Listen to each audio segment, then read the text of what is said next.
Welcome.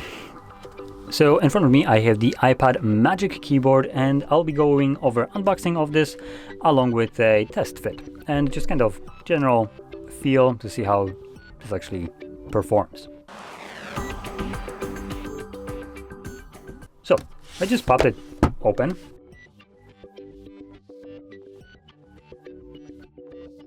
Oh, it's a lot of white on here. Oh, I'm holding it upside down. So there we go. Now I'm gonna grab the iPad Air, which this is designed for. Magnetically clips, no problem. So we have a camera.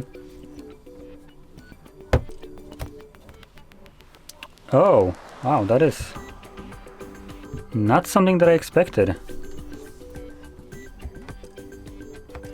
The hinge opens up really easily. So even though bulk of the weight is at the top, when I'm lifting it, oh, no, it didn't want it. There we go. You can see that it just lifts up the top if it doesn't slide off. Oh, not anymore, I guess. There we go. So when I'm grabbing it from the sides, I can do this. You can see I'm not actually holding the bottom of it, which I'm pointing out because most, even laptops, like cheaper ones or mid-range ones, you need to hold down the bottom so you can open up the lid. Otherwise, this entire thing comes up.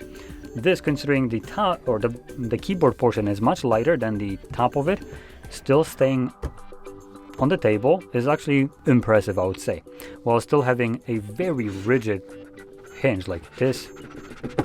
You can see this is just locked in here. It has barely any wobble, though this is kind of locked position. So if I go past this, it still holds, but not as much. So this is much easier to open up, but yeah, locked in here. You can see this is locked. And if I push it even further, it just kind of puts it at an angle, so I can comfortably use it.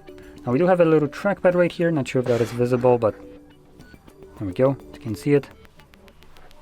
And obviously the keyboard, so you can select something like a language. Let's see.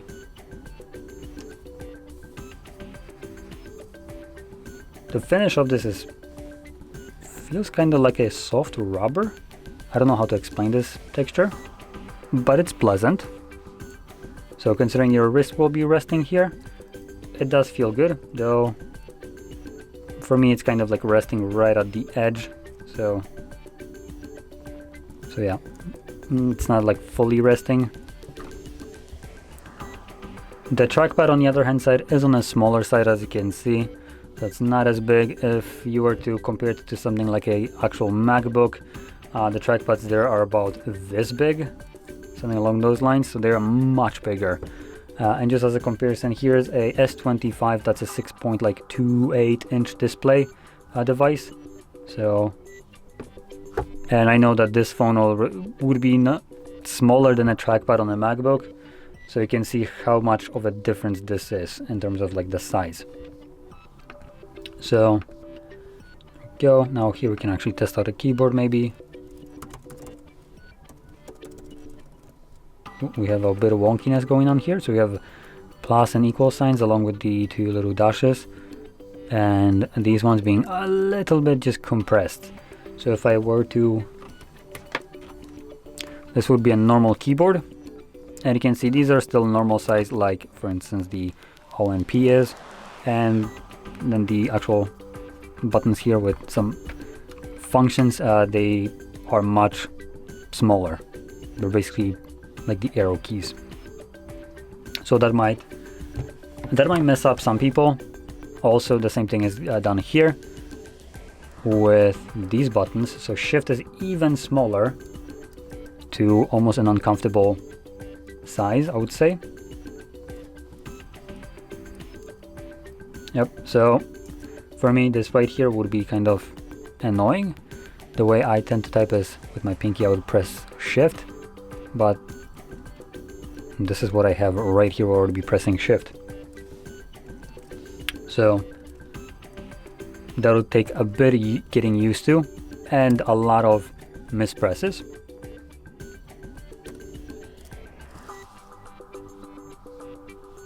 Anything else weird here?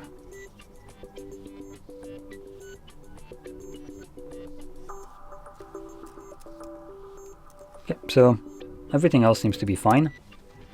So yeah, the keyboard travel is tactile. So the travel depth, let me just kind of bring it up closer. It's pretty good considering the thickness of this, and it does have a very kind of feelable, actuation point, so it does kind of like pop in there. So you're never going to be mistakenly thinking if you actually press this button or not. You can feel when you actually just like press it. It has a audible and tactile feel to it. So in general, considering this is just like a folio case for a tablet, this keyboard is pretty good. The trackpad in terms of accuracy is also pretty good. It has a little bit of like smoothing to it, which I'm not very used to, so to me that would be a bit hard to kind of get used to in general, as depending on how fast you move it, it will change how far the mouse travels, or the pointer in this case. But this is obviously done because of the constraint of the size of this. But all in all, in terms of precision, I think it works fine. So it seems to be precise. It also has a click to it. And this is a physical click, I'm pretty sure. Yep. And the only thing weird, which is the OS for this, is that when you're done moving it, so when you swipe, the actual trackpad has a little bit of additional movement afterwards. If I can actually showcase this. So I'm gonna kind of like move my finger so you can see it. Oh, let's see, trying to figure out how to do it. Probably like this. So you can see it still just has a bit of additional movement after you're done touching the trackpad. So again, that adds a little bit more inaccuracy if you're trying to move it somewhere and just keep it there. So you have to, even like with this, it feels like it has this kind of dampening almost to it. So it doesn't stop abruptly like a typical mouse would. When you're done moving it, it instantly stops along with your move. This has a little bit more travel to it. When you let go, it keeps the motion, and even if you don't let go, it keeps significantly less motion, but still has just a tiny bit of like a travel. So something to most certainly you might need to get used to if you're just used to using a typical mouse. But in any case, this basically sums it up. So if you found this very helpful, don't forget to hit like, subscribe, and thanks for watching.